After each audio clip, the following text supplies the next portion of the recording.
diyaarad yar ha ayaa waxa wada raacay dhowr qof marka wadii tiranaysa inta qof ee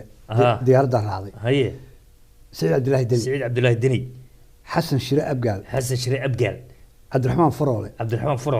Boqor Burhaan afar halka maysa ha pilotka diyaaradda waday 5 iyo gabadh yar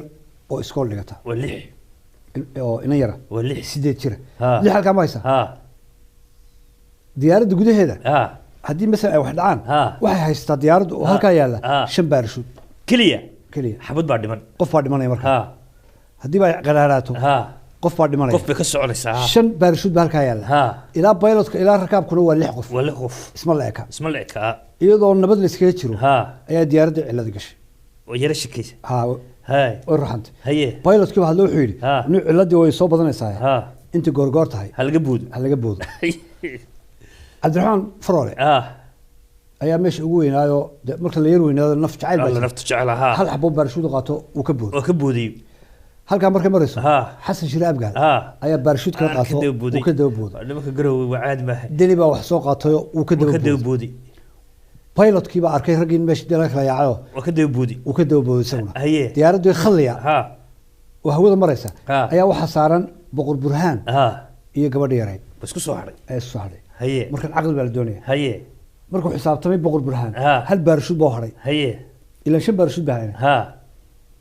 wuxuu yiri afar nin way boodi hal baarshuud maskaxdiisu markaa ku xisaabtamaya wali wax badaa hadhay miyaad ka booda adna la booda mise inantaa yare 8 jirka ayaad ee mustaqbal kale ee u bixi berita inkastoo adigu lafta dhalinyaro tahay haddana kulli adduunyada waa soo irdhamisay gabadha maanta nafta ma hortaayo oo tanaasusha haye boqornimo isticmaalayo wuxuu yiri adeer xabada hadhay qaado tawakkali cala Allah haye sida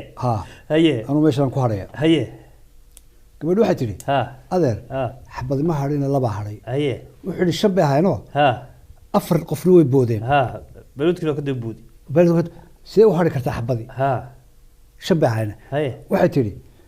madaxweyne Saciid Cabdullaahi Deni wuxuu ku booday baaggeedii shandadeedii dhabar shadadeedu buu qaatay ayuu qaatay ka socay ogday shadadii yarad buu qaatay baarshuud marka laba caadi ah oo hadhay labada ilaa meeshii uu gubina dhaqso